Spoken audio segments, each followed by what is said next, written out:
This is our first book fair from the Calcutta Club, USA. This club is all about nostalgia of City of Joy, Calcutta. We have started this new group.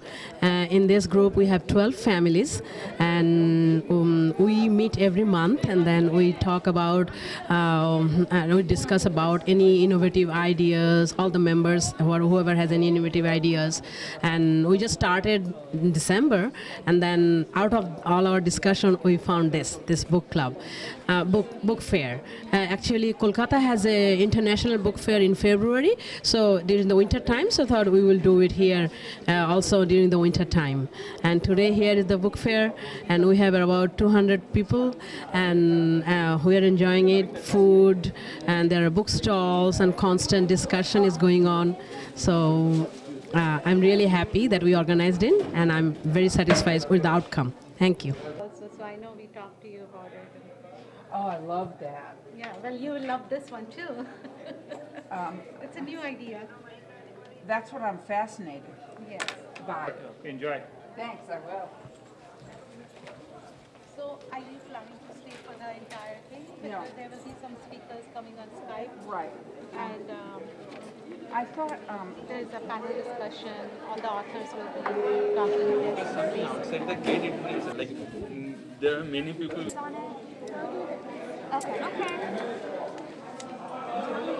Hello everyone, welcome to the Calcutta Book Fair. We're Excited to be here. And I'm from ActonTV. and we're having lots of fun. There's lots of books and lots of activities for kids, lots of things to do. Calcutta street food. I'm waiting. I'm hungry. Okay, thank you. So you can see them. Joint table, so independent writers, those of us who have books, and we're displaying, and if it's sold, fine. If not, just display. Actually, the table was rented by Gauri Datta, Dr. Gauri Datta. She's not here yet. She's one of the authors also. Thank you. Well, you should have been here by now. Yeah, you should have applied for this book. This book has actually been on the required reading list for Several universities. several years. And the interesting thing is it's also lasting longer than the publishers even expected. So it came out in '76, still in the market. And now it's also in the Kindle. So. And it's a text in some women's studies books in several universities. Hi, I represent Tulika Books USA, which is a US distributor for Tulika Publishing House. It publishes children's books, multicultural, multilingual, in English and 8 different Indian languages. And it's an award-winning independent publishing house out of Chennai in India. And I'm at the Calcutta Book Fair. Hi, I'm Sunana Kashrubhide. I'm the author of the book, poetry book, Vakt Se Pare Beyond Time. It was published in the year 2013, and now it is in its second print. One of the reasons I wanted to basically compile my poetry in form of a book was because I have been writing for a very long time. But I wanted a book which has multi-dimensional experience. So my book has poetry, it also has printed pictures, it also has music CD in it. So when the readers read the poetry, they also get to experience the other perspective that can, other perspective that can create an imagery about the book. From the book, I moved to writing scripts for movies. I'm right now writing script for a movie based on Kashmir, and it's in pre-production right now, and it will be shot this year. Some familiar faces. Very happy to see all of you. I was just speaking to Jharna, who covers for TV Asia. I said that the life of an author, the journey that they have through their art is sometimes a lonely journey, not necessarily a sad one. So some things like this, where we can come and emotionally transact with other authors is very much, all artists need that. So on August 8, 2014, universe kind of aligned for me. I got a divine opportunity to recite some of my poetry to Bharat Ratna Lata Mangeshkar ji. So I'm just going to read one of the poems that I read to her, and the topic is very relevant. I see this, people in India talk about Kalpana Chawla, and then they also talk about, and then there's Nirbhaya too. So this duality is, there in our culture. The statistics are not that good. I don't have to tell you that. And it's the same here as well. So, मेरी कविता का शीर्षक है बेटी. I want your attention for this. Lakshmi से धन मांगे, पर संपत्ति लक्ष्मी को मिलती नहीं. लक्ष्मी से धन मांगे, पर संपत्ति लक्ष्मी को मिलती नहीं. सरस्वती दे वरदान विद्या का, घर की सरस्वती लिखती नहीं. सरस्वती दे वरदान विद्या का, घर की सरस्वती लिखती नहीं. दुर्गा देगी कैसे शक्ति जब अपनी ही रक्षा कर सकती नहीं. Then there is fixation in India for fair color, right? I don't have to tell you, switch on the TV and there are fairness creams all over. शाम कितने भी हो काले, शाम कितने भी हो काले, सांवली राधा बिकती नहीं, सांवली राधा बिकती नहीं. कितने भी विद्वान हो गिरधर, द्रौपदी तो बचती नहीं, द्रौपदी तो बचती नहीं. हो अगर जन्मी सिया घर, धूमधाम क्यों दिखती नहीं, धूमधाम क्यों दिखती नहीं. काली को पूजने वाले साली कह के नोचते हैं, काली को पूजने वाले साली कह के नोचते हैं. तो फिर कोख में मुझे मारने वाले क्या सचमुच बुरे हैं. हम सोचते हैं बेटी. Welcome to the Acton Book Fair. This is the kids' tables, and we can make hot dog books or bookmarks. So this is what the books look like, and they can just write about their favorite book or just come up with their own story and write about it inside. And then they can use stickers too, and they're just enjoying themselves right here. And here are the bookmarks that they can decorate. She decorated those. I love your bookmark. Hi, I'm Jennifer from Creative Chica, Graphic Design, Fine Art Publishing. I'm here with the Calcutta Book Fair, and we're providing face painting today and caricatures, and we're happy to be here at the event.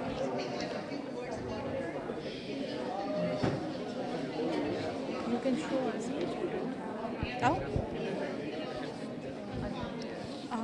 Here's an example. Here's an example of one of the caricatures I draw. And Rachel here has some face paint here, as you can see. And that's both for all ages, for children and adults can enjoy face painting on their face or their hands. And just to enjoy having art here. Okay, thank you. Hindu was born and brought up in India.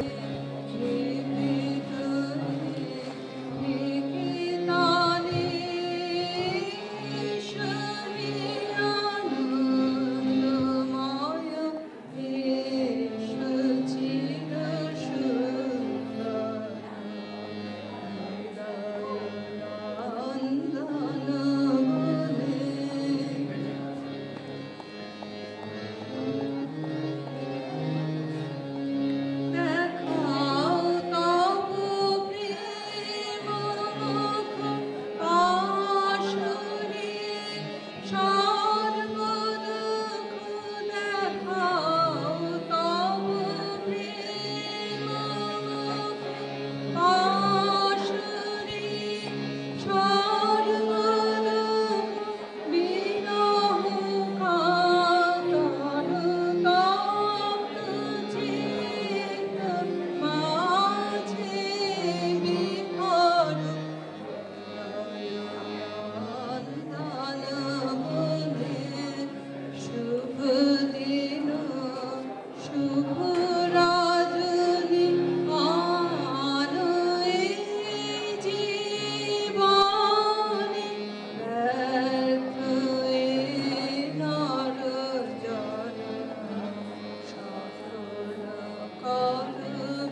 you for your time. With the name of Ruma, Yogi number.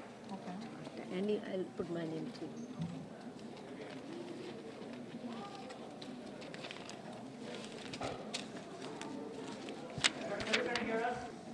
Wonderful. And first of all, let me just say how good it is to see you all gathered in Acton and to know that you are celebrating the literary spirit of Calcutta. Is this light better or worse? This is good. Okay. So I just wanted to say that I remember from way back when I was studying in Medford, Massachusetts, that there was only one Indian restaurant in all of New England, and that was a restaurant called the India Restaurant on Mass Ave in Boston. And then years later, on a subsequent visit to the States, I was told there is one more, and it was called Old Calcutta. I know now there are hundreds all over the place, but it reminded me of the Calcutta connection to New England. Anyway, good to see you all. Thank you. Get reminded of a word of yours, which is the contrast between US, the melting pot of US, and the great Indian thali, right? And so, how true? And so my question to you is, what is the best way to serve both the dishes in one global menu?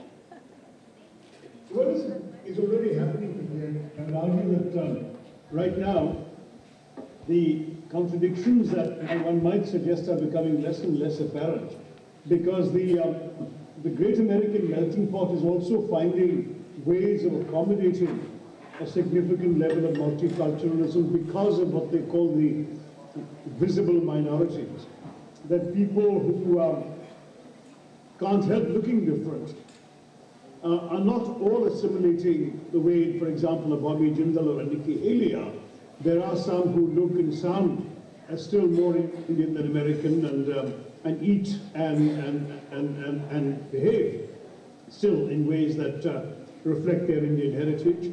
And that is probably something that Americans have come to terms with in ways that were not available to earlier generations of immigrants, who had to assimilate much more comprehensively. So to that degree, you are seeing some aspects of the Indian thali being reflected in the American melting pot. But there is a difference, because in America, the whole point about the melting pot is that assimilation essentially creates a certain level of homogeneity, but also the certain ground rules that are accepted by everybody extend beyond the ground rules, say, governing politics or law and order. They also get into things like culture, language, ways of dress, of eating, of habits, of celebration, and so on. That is being modified. I read recently about New York City, for example, deciding to grant a couple of school holidays for Muslim festivals, Eid, and there was a controversy about the failure of attempts to get Diwali also on that list. Now that's only New York City perhaps, but it is an interesting sign of moving towards a greater acceptance of other people's identities. In the old days, those who spoke of the melting pot said, I think one of the sentences from the 1910s or 20s was, we don't want people to become indigestible lumps in the melting pot. They all have to melt in. Whereas today, I won't say they're indigestible, but that in some aspects, they are visibly and otherwise allowed to remain different while being part of the American landscape. And that is, as I said, an indication of, to some degree, some aspects of the Indian thali coming into the American melting pot. I don't think the two will ever be exactly the same. When the Kohinoor diamond went to England in the 1850s, it went to Queen Victoria, and both Victoria and Albert, it weighed 186 carats. And Victoria and Albert didn't think that the cut was fine enough, that it was brilliant enough. And they sent it to Amsterdam to be recut. And the jewelers bought the job. They left 80 carats on the floor and reduced it to its current size, which is 105 carats. Although the Kohinoor diamond has belonged to the monarchs of England for the last 165 odd years, it has this long reach into India's history and indeed even into India's mythology. said to have appeared first in the Hindu epic of the Mahabharata, more than 2000 years ago in the possession of Lord Krishna. And then it appears about once every century from the 12th, 13th century onwards in the possession of an Indian king until 1526 when Babur comes roaring into India to set up the Mughal Empire. A Hindu Raja that Babur defeats hands him this mammoth diamond that the emperor notes in his memoirs is so large that it can feed the entire world's population for a whole day. Babur gives the diamond to Humayun. Humayun is driven out of India for 15 years, and he comes back to re-establish the Mughal Empire with the help of the Shah of Persia. And the price that the Shah of Persia is said to have demanded for his help is the Kohinoor diamond. And then the diamond disappears yet again from Indian history, from all narratives, written or verbal, until it resurfaces in the court of Babur's great-great-grandson, Emperor Shah Jahan. Shah Jahan had the diamond set in his peacock throne. And then another 100 years pass, the Mughal Empire is in its decline. We are in 1730 now, and yet another Shah of Persia, Nadir Shah, sacks Delhi, carts away all the treasures of the Mughals, including the peacock throne, and it is Nadir Shah who gives the diamond its contemporary name. When he sees this diamond glowing with a heart of fire on the breast of the main peacock, the peacock throne, he exclaims that it is a veritable Kohinoor. Ko means mountain, Noor means light. It is a mountain of light. Hence, the title of my latest book, The Mountain of Light. So I went on from Arranged Marriage, which was a collection of stories, to write something very different. And this is something I like to do with each of my books. So my first novel is A Mistress of Spices, and some of you might know that The Mistress of Spices was made into a film of the same name.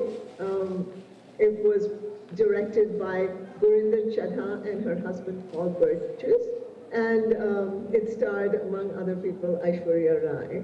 So this is a very different enterprise because the world of arranged marriage is a realistic contemporary world. But with Mistress of Spices, I wanted to go into the world of the magical. And here too, I was influenced by several things. One is that from the time that I was little, I was fortunate enough that my grandfather would tell me a lot of stories. My grandfather lived near Bardhaman. We lived in Calcutta. But in the holidays, during the school holidays, my mother would send me off to my grandfather. And I would just spend the holidays with him, which was wonderful. It was a great experience for me. Those are some of my happiest memories. And it has allowed me to bring the Bengal countryside into a lot of stories and into a lot of my poetry as well. But anyway, my grandfather told me many stories out of our Bengali fairy tales and folk tales, the Rupkatha and the Upokatha, and also our epics. And all of these have, in other books as well, really influenced my writing. But the way I use them in The Mistress of Spices is the idea of the Mistress of Spices, the main character herself, Tilo. She lives in a little Indian grocery, but what's special about that grocery and about her is that if you go into that Indian grocery, which is in Oakland, across the bay from San Francisco, in kind of an inner city, a bad neighborhood. But if you go into that store, she's able to look into your heart, and then she can give you a spice that can help you with whatever problems you're having. So through the vehicle of the shop and Tilo, then I again analyze or examine immigrant problems. But now it's a magical world. So it was a very different kind of book, and it was great fun writing it. It came out of something very personal in my life, which is that just before I had, about maybe a year before I wrote the book, I had had a very bad experience, which is that when my youngest son was being born, I almost died. In fact, I had a near-death experience where for a brief moment I was dead. But I came back to India and was on the national bestseller list for a long, long time. The subject is a wonderful one. It is the Mahabharata, but the novel is the Mahabharata told from Draupadi's point of view. So Draupadi, or Panchali as she is called in this book, as she calls herself in this book, is the main character, and she tells us how it feels to go through all of the incidents that occur in her life. So I've kept closely to the Mahabharata, but I've changed the viewpoint. There's always, I'm very interested in point of view, and I often play with point of view in my novels and my short stories. And here I wanted to show how, depending on who the speaker is, our understanding of the story becomes very different. Now, in the original Mahabharata, as many of you know, the viewpoint is very male-centric, and therefore the focus is often on battles and weapons and the male idea of honor. But there are very powerful women characters. However, we don't really get to hear what they're thinking or see what they're feeling. And so in the Palace of Illusions, that's what I tried to do. It was a little scary writing that book because, the Mahabharata, it's a sacred text, it's a wonderful text. I have a lot of respect for it, and I wanted to create something of my own while showing that respect to that original text. So I wasn't sure how people would respond to it, especially in India. But I was very, very heartened by how well it was received. And now I'm doing research for a novel thing. Keep your fingers crossed for me that soon it will be a movie. But this book is very different because there are a lot of characters in it who are not Indian. However, they do have connections to India. So the basic premise of this book is that there's a group of people, they don't know each other, but this group has shown up in a visa office in America, an Indian visa office, because they each need to get a visa to go to to go to India.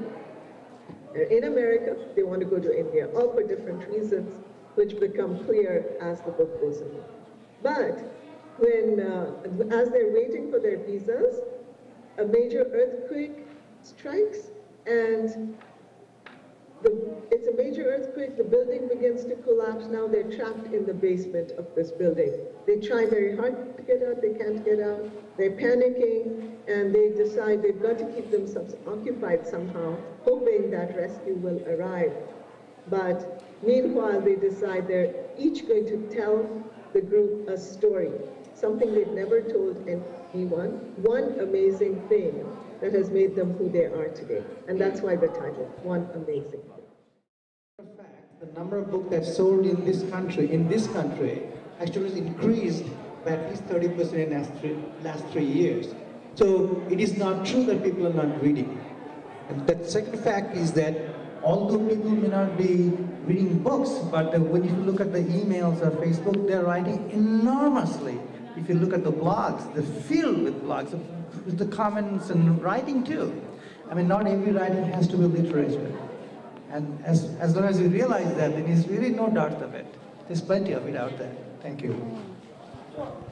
Sure, and that's a very valid point, that not all writing has to be literature. It could be 140 character novel like I am planning to write. Can we take one more question? All right.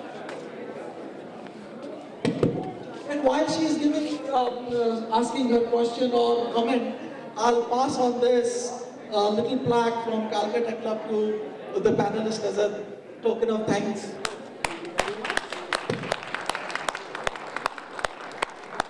Okay, I will probably quote two poetry lines. वर्तमान के मोह पाश में आने वाले कल को न भुलाएं और हम सब दीप जलाएं. So we are going to मानविकता को हमें लगता है कि बच्चों के साथ जोड़ना चाहिए और उस तरह उनको प्रोत्साहन मिलेगा यहाँ के बच्चों को कि वो हिंदी पढ़ें. So that's the message I think we should leave for the posterity in this country, so that they can stick to their culture. Thank you very much.